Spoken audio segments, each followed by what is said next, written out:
मेरे ही coaching institute के कुछ बच्चों के नीट के मार्क्स हैं, जहां पर आप देख रहे हो कि जिस बच्चे के मॉक टेस्ट में 705 नंबर आते थे, नीट एग्जाम में उसके नंबर बने 540, और जिस बच्चे के मॉक टेस्ट में नंबर 450 आते थे उसके नीट एग्जाम में बने मार्क्स 613। अब ये कैसे पॉसिबल हो जाता है कि जो बच्चे मॉक पेपर में कम नंबर आ रहे थे वो नीट के पेपर में ज्यादा नंबर लाए, और जो बच्चे मॉक पेपर में ज्यादा नंबर ला रहे थे वो नीट के पेपर में कम नंबर लाए। समझते हैं इसको रियल लाइफ कुछ इंसिडेंट से। जैसे यहाँ पर दो बच्चों की स्टोरी मैं बताऊंगी। दो मेरे ही स्टूडेंट थे, एक का नाम था रिया, एक का नाम था वर्षा।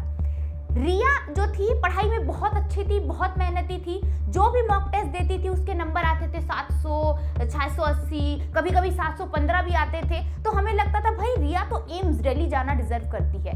वैसे ही एक और बच्ची थी वर्षा। वर्षा टेस्ट में 610, 620 ऐसा नंबर लाती थी, पढ़ाई में ठीक ठाक अच्छी थी, लेकिन उसके साथ साथ चुलबुली थी, जो नेचर था बड़ा खुशमिजाज था, वैसा था, सीरियस, बहुत सीरियस नहीं रहती थी वैसा। जब रिया ने नीट का पेपर दिया तो उसके नंबर बने 540, और जब वर्षा ने नीट का पेपर दिया तो उसके नंबर 610 जो मॉक पेपर में आते थे वैसे ही सेम नंबर नीट के पेपर में आए। अब ये कैसे पॉसिबल हुआ, ध्यान से सुनना।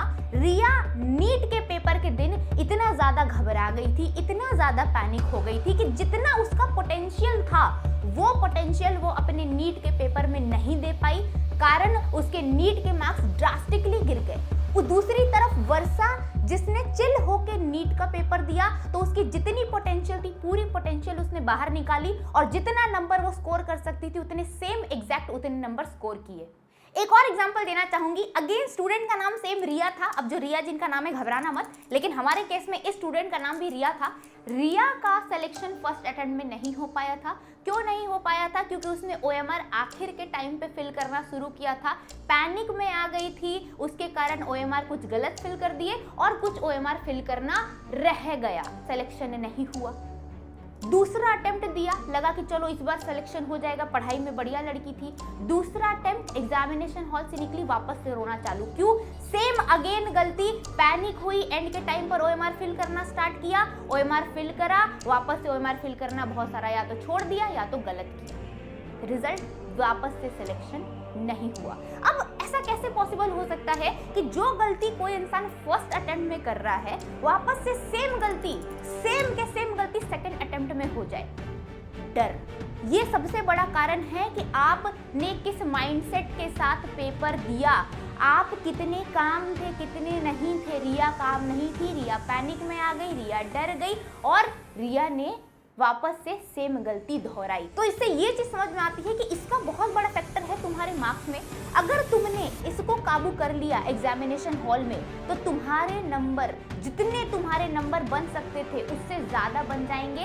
लेकिन अगर तुमने इसको कंट्रोल नहीं किया, तुम डर गए या पैनिक हो गए, तो जो तुम्हारी क्षमता थी उससे बहुत कम तुम्हारे नंबर बनेंगे।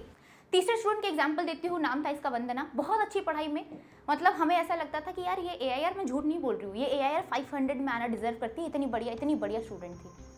टेस्ट में अच्छा परफॉर्म करती थी। एग्जामिनेशन में पता नहीं इसको क्या डर बैठती थी दिमाग के अंदर, जैसे जाती थी हमें बताती थी कि मैम ऐसा होता है कि मैं जैसे ही किसी एक क्वेश्चन में अटक जाती हूँ फिर मेरा पूरा ध्यान उस क्वेश्चन में चला जाता है कि अब मेरे से क्वेश्चन सॉल्व नहीं हो रहा, अब मेरा सिलेक्शन नहीं होगा, अब कैसे क्वेश्चन सॉल्व, अब लग रहा है क्वेश्चन नहीं बनेंगे।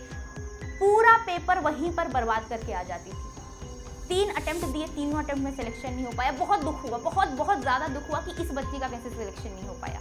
और ऐसे ही कितने सारे और स्टूडेंट होते हैं जिनको देखकर लगता है कि मॉक पेपर के मार्क्स से लगता है यार इनका सिलेक्शन तो होना तय है, लेकिन उनका सिलेक्शन नहीं हो पाता। और कुछ ऐसे बच्चे होते हैं बहुत एवरेज स्कोर कर रहे होते हैं, 450, 480, 490, और ये हर साल की कहानी है, बट वो बच्चे सेलेक्ट होकर आते हैं। तो आप सबसे मैं यही बोलना चाहूंगी, ये बचे हुए 2 दिन में जो बेटा आप परेशान हो रहे हो कि ये कर लेते, वो पढ़ लेते, ये कर लेते, बेटा उससे बहुत ज्यादा रिजल्ट नहीं दिखेगा। लेकिन तुम एग्जामिनेशन हॉल में जाकर कितना शांति से पेपर देकर आओगे उसका बहुत बड़ा रिजल्ट दिखेगा। वो करके तुम इतने सारे ऐसे बच्चों को पीछे छोड़ दोगे जो तुमसे शायद ज्यादा नंबर स्कोर कर रहे होंगे अभी, लेकिन एग्जाम में डर जाएंगे, पैनिक हो जाएंगे और तुमसे कम स्कोर करेंगे।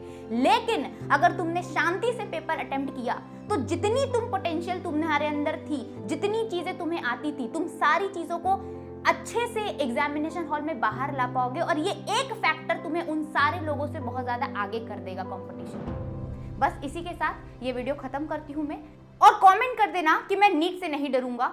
Thank you so much, love you all.